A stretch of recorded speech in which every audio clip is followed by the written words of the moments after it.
सो hello students, myself doctor Abhishek Garg. तो पिछला जो लेक्चर था उसमें हमने क्या बात की थी? प्रोक्सिमल बैलिस्टिक्स की, है ना। तो प्रोक्सिमल बैलिस्टिक्स में हमने बात की थी मैकेनिज्म ऑफ फायरिंग की बात की थी, फिर फायर आर्म के क्लासिफिकेशन की, rifled gun, smooth bore gun, किस में वेड प्रेजेंट होता है, एब्सेंट होता है ना। बुलेट के टाइप देखे थे, डिफरेंट डिफरेंस, फिर उनके जो फाइननेस की बात की थी, गन पाउडर के टाइप्स देखे थे, लेड शॉट्स के टाइप की बात की थी ना, dust shot, bird shot, buck shot, rifle slug. तो अभी हम एमसीक्यूज की बात कर रहे हैं इनके ना। तो who is known as the father of forensic ballistics? तो फोरेंसिक बैलिस्टिक्स का फादर किसे कहते हैं?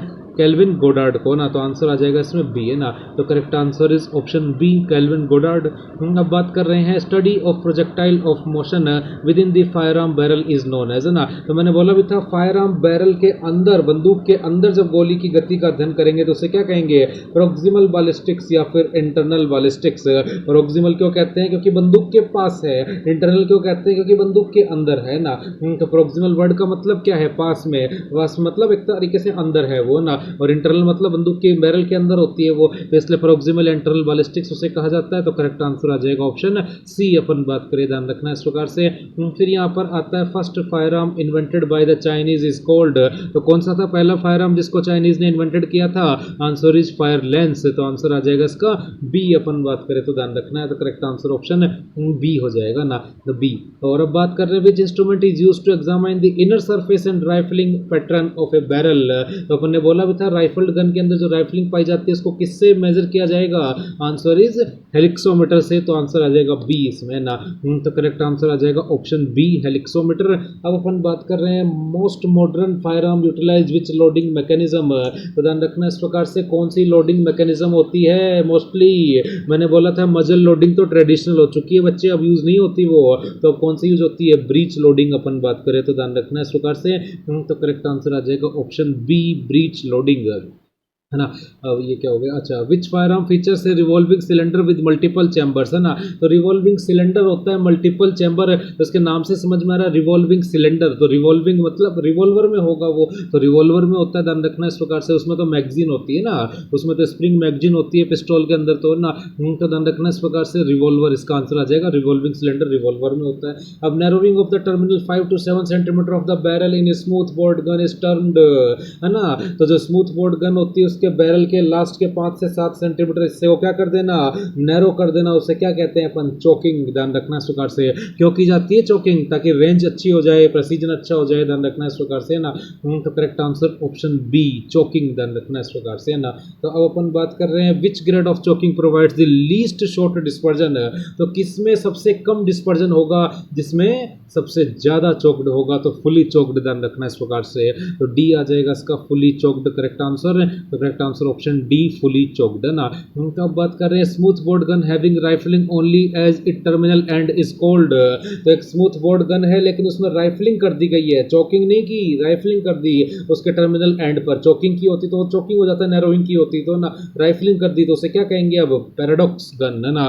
तो आंसर आ जाएगा correct answer option A, paradox gun उसे कह देंगे, ध्यान रखना इस प्रकार से। Internal diameter of A rifled gun is measured between two diametrically opposite. क्या बताया था? कैलिबर, कैलिबर की डेफिनेशन है ये। तो कैलिबर किसे कहते हैं? Calibre is the distance between two diametrically opposite lands. तो जो उभरे हुए हिस्से होते हैं उनके बीच की डिस्टेंस को क्या कहते हैं? कैलिबर कहते हैं। तो ऑप्शन बी आ जाएगा इसमें, लेंड्स, ध्यान रखना इस प्रकार से। किसी को समझ में नहीं आ रहा है, एक बार लेक्चर देख लो जाकर के, नोट्स पढ़ लो, सब समझ में आ जाएगा ना। तो ऑप्शन बी आ जाएगा, लेंड्स इसमें ना, है ना। सारे क्वेश्चन इंपॉर्टेंट है, FMG, NEET PG, NEXT INICET, सारे एग्जाम्स में पूछे जाते हैं क्वेश्चंस है। The relation between shotgun barrel diameter and gauge number is.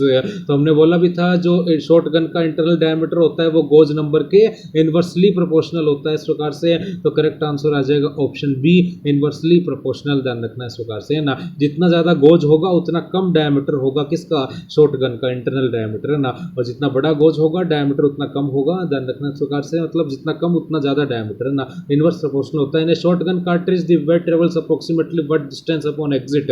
तो वेट कितनी ट्रेवल डिस्टेंस करता है, मतलब कितने डिस्टेंस ट्रेवल करता है? दैट इज 2 to 5 मीटर, ध्यान रखना ना।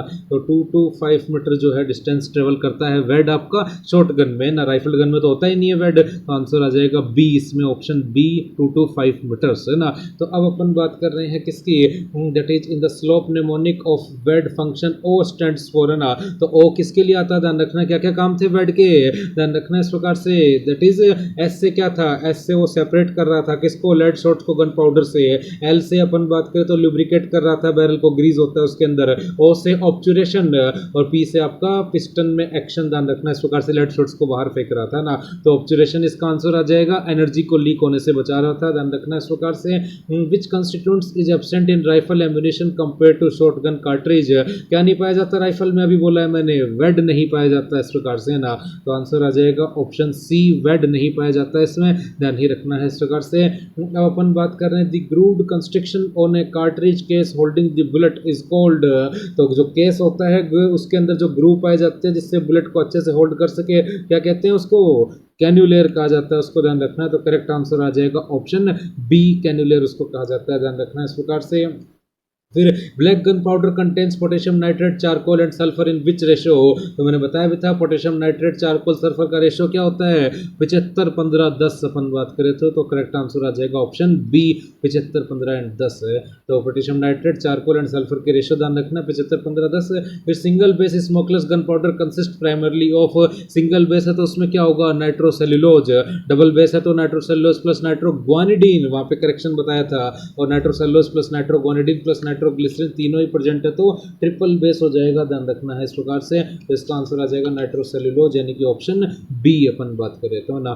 फिर अपन बात कर रहे हैं potassium chloride is a constituents of PCP mnemonic बताया था, तो पोटेशियम क्लोराइड किस में पाया जाता है, प्राइमर में पाया जाता है, ध्यान रखना है। तो करेक्ट आंसर आ जाएगा ऑप्शन बी, यानी कि प्राइमर। अब अपन बात कर रहे हैं किसकी, how many shots are present in a buck shot cartridge, तो बताया भी था 4 तरीके के लेड शॉट्स होते हैं, duck shot, bird shot, buck shot and आपका राइफल्स लग ना, बताई थी ना बात ये।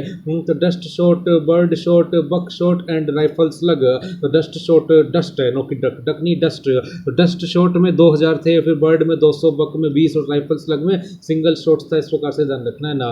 तो ध्यान रखना कौन सा क्वेश्चन था, दैट इज ये हो गया, ठीक है, हो गया था ना वो क्वेश्चन, तो क्या है प्राइमर, हाँ ना, तो ये हो गया था। तो क्या पूछा है इसने, बक शॉट पूछा है, तो 20 हो जाएगा, ध्यान रखना इस प्रकार से। तो करेक्ट आंसर आ जाएगा ऑप्शन सी।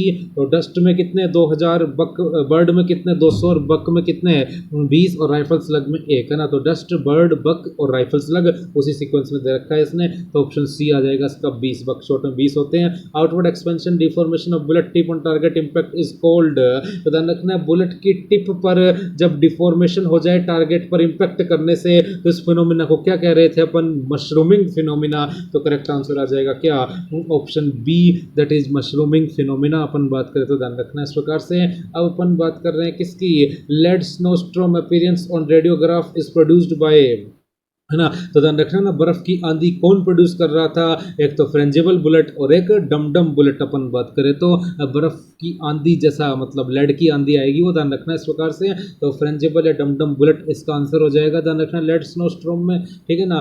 फिर which bullet contains chemical that glows at the base during flight, तो ध्यान रखना है केमिकल जो ग्लो कर रहा है, कौन सी बुलेट है वो, जिसका पाथवे ट्रेस किया जा सकता है, तो ट्रेसर बुलेट अपन बात करें ना, तो करेक्ट आंसर आ जाएगा ऑप्शन बी, ट्रेसर बुलेट, ध्यान ही रखना है इस प्रकार से। अब अपन बात कर रहे हैं किसकी, incendiary bullet catch fire on impact due to presence of which element at tip, कौन सी बुलेट है जो इंपैक्ट करने पर मतलब कुछ भी उस पर प्रभाव पड़ा तो आग पकड़ लेगी वो, जिसके टिप पर पाया जाता है फॉस्फोरस, तो करेक्ट आंसर आ जाएगा ऑप्शन सी, फॉस्फोरस, ध्यान रखना इस प्रकार से। A cartridge containing 2 bullets placed one behind another is called, एक के ऊपर एक टेंडम बुलेट या डुप्लेक्स कार्टिलेज अपन बात करें तो करेक्ट आंसर आ जाएगा ऑप्शन ए, टेंडम बुलेट या डुप्लेक्स कार्टिलेज अपन बात करें तो, ध्यान रखना है। In firearm injury mechanics which parameters plays a more critical role in tissue damage, ध्यान रखना ना, हाफ एमवी स्क्वायर, तो बुलेट वेलोसिटी मोर क्रिटिकल रोल प्ले करती है।